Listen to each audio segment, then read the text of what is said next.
Hello everyone. Thank you for coming. I hope you all had a good day so far. I'm here to ask you all one question of what is your favorite number of threads? Before we start, a little bit about me. My name's Ryan Healey. This is a very outdated picture of me. I don't own that jacket, jumper, glasses, or hairline anymore.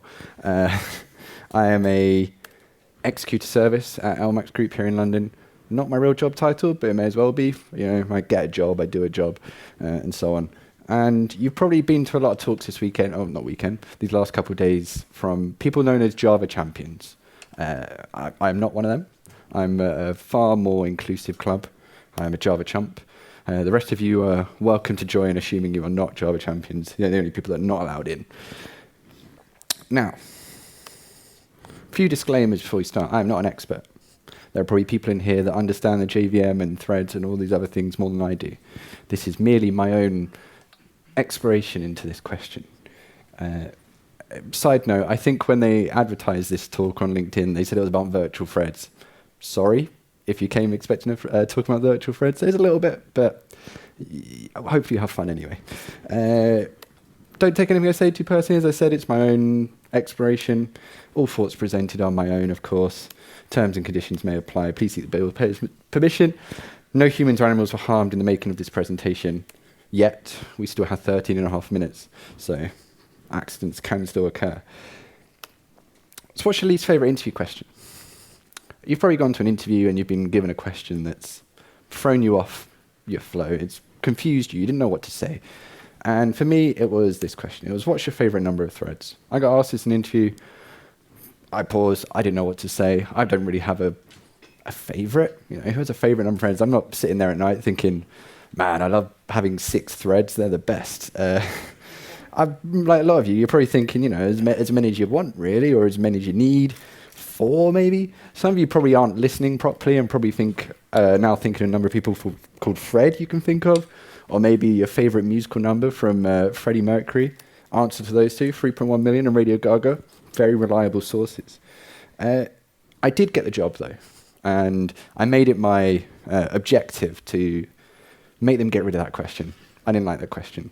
But to be able to get rid of the question, I needed to put it to bed. I need to get an answer. So this is where we are. We're getting an answer to that question. Now let's start from the beginning. What is a thread? First time I gave this talk, I got asked that question at the end. And again, it stumped me because I've not really thought about it. You know, a thread is a thread, right? It's a thing that does stuff. So I thought I would add a couple slides. I'll do my research. I'll be prepared this time. So I went to the Java docs, of course, reliable source of information. And it said, a thread is a thread. There we go. Case closed. Of course, that's not the full sentence. There is a bit more to it. And of course, it's talking about the class thread rather than the concept of a thread. Probably a better definition would be a thread is a smallest unit of execution, a lightweight subprocess, and it shares memory and things like that. So as I said, it's a thing that does stuff. I think I was pretty accurate. What's the best number of them? Now, I scoured the internet, and no one can give me an answer. No one can decide. So I went to the all-knowing source of truth, of course. Oh, missed a bit. No one can decide. Even M&S got involved, and good housekeeping. But I think they're talking about different threads. So I went to the all-knowing source of truth, of course, in ChatGPT, like we all do these days. And it gave me... Oh, sorry. And to kind of date when I made this presentation, an article came out. Sam Altman said, actually, everyone's saying thank you to ChatGPT. It's cost him a lot of money. And as much as I want to save him money, you know, he's got lawsuits to settle at the moment. I also believe that one day AI will seek revenge, so I will be polite. Please tell me the best number of threads. Thank you. Please, please, please. And of course, it gave me a really long, verbose answer. And I'm lazy. I don't want to read all that. Blah, blah, blah, blah, blah. It depends. That was the answer. That's the summary. A bit more drilling down, I got an answer that was maybe a bit more what I was looking for. And it gave me some formulas. CPU-bound task, cores plus 1 threads, that's the best number. And IO-bound cores times 1 plus wait over service time. Let's not take it at face value, let's test it. So I wrote a benchmark. There you go, there's a benchmark. Don't worry about reading it. All it's doing is it's setting up an executor service, different size thread pool, increasing the size of the thread pool, and doing some work. Now, I run this in an environment with 8 cores, and I want to see how well it does. And given our hypothesis, we were expecting around 8, 9 would be the most optimal number. And there you go. It roughly was around 8, between 8 and 12, it plateaus. And in fact, for the higher numbers, it gets worse because you've now got to deal with more orchestration of threads. Those are like graphs. That's in a graph form. Not very interesting, a bit flat. But what about I/O tasks, I/O-bound tasks? Put that in our formula. We've got 8 cores, roughly 2.25 seconds worth of work and 5 seconds worth of waiting for I/O things. That should say about 26 threads is the best for our job. Do that again, and it's roughly 26. And some of my measurements are probably a bit off, and my benchmark was probably not the best, but we're getting along the same lines, and it does kind of plateau in the same way. So maybe ChatGPT's right. Maybe it is correct in what we're saying. But we don't just deal with threads. We do now have virtual threads. So for those that came looking for virtual threads, this is your moment.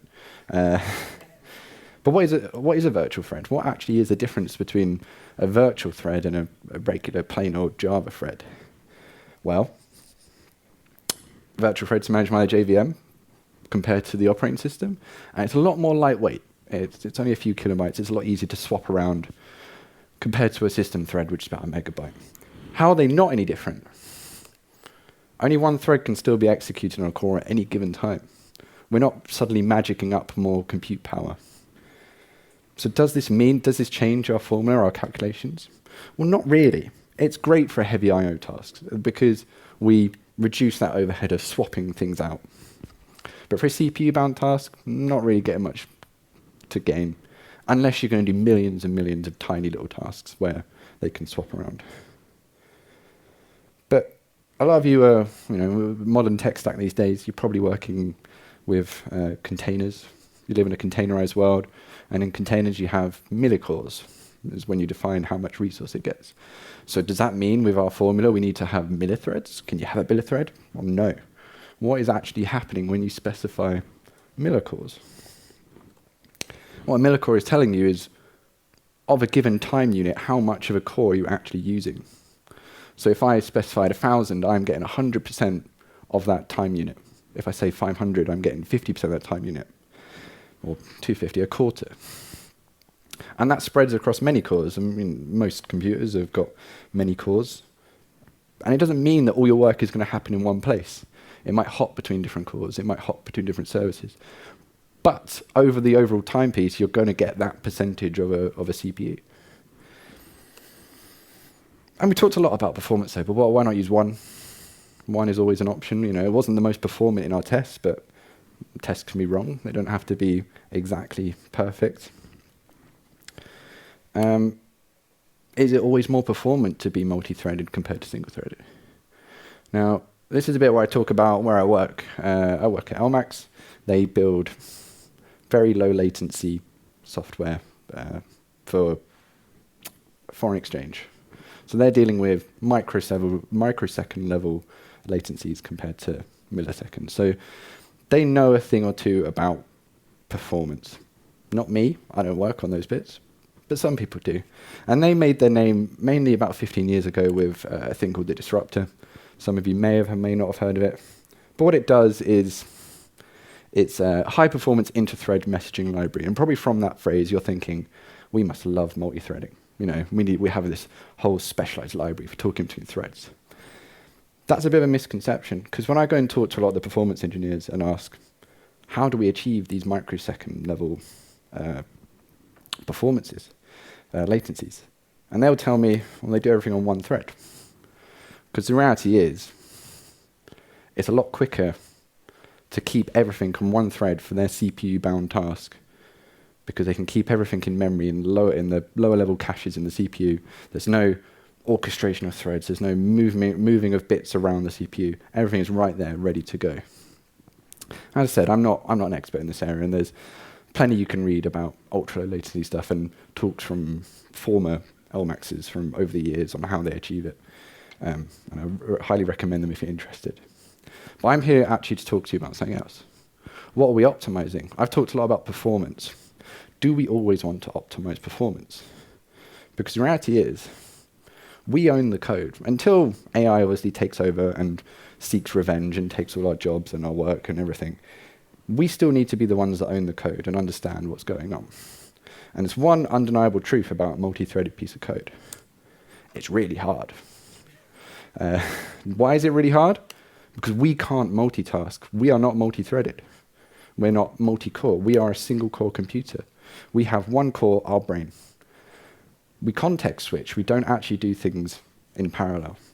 And I say we context switch. We're not good at context switching either. You've probably been watching TV, you've got a remote in hand, you've gone to the kitchen to make yourself a cup of tea, come back, where's the remote gone? It's in the fridge where you got the milk. You're not very good at multitasking, as much as you like to believe you are. As I said at the beginning, I'm an executor service, and this is how I was born. I'm a single-threaded executor. To be confident in your code and what it's doing, you need to understand what it's doing. And the truth is that multi-threaded code is very hard to understand. And by making it hard to understand, you're making it hard to do everything else about our job. A multi-threaded piece of code is really hard to test. How do you make it deterministic? How do you make it do things in the order that you want it to do? You can do it, but it's really hard. It's really hard to read. You probably open a piece of code and it's got synchronized and volatile and atomic written all over it, and you're thinking, oh, this. I've got my work cut out. I'm going to need the piece of paper and draw lines everywhere. It's really hard to maintain because you can't read it and you can't test it very well. If you can't understand and maintain it, it's really hard to collaborate on. I can't hand this over to someone else very well if it's all only works in my head. It's hard to keep secure. You've increased your attack surface because more things are happening and in ways that you may not entirely understand and are non-deterministic. And that makes it harder to improve and refactor and progress and debug. If you've ever tried to debug a multi-threaded piece of code, it's damn hard because you don't know when it's going to hit. It might hit before or after another thread. This is not to say that multi-threaded is bad, right? There is a time and a place. There are times that it will improve your performance. There are times that it's useful and safe to do. But it shouldn't be your default. It shouldn't be, I need to get faster, let's parallelize it. Think about what you can do on one where you can understand it, and parallelize it in a way that is easy to understand. Don't overcomplicate things. Now, some of you might have thought, that's not the actual question I asked. I asked what's your favorite. I've just told you a lot of kind of opinions and facts there about multi-threading. My actual favorite is 0. Why is it 0? Because if there's no threads, there's nothing can go wrong, there's no work to do, and there you go. I can live my life as a goose farmer, as I've always dreamed. All right. Thank you very much for listening, and please give it a rating.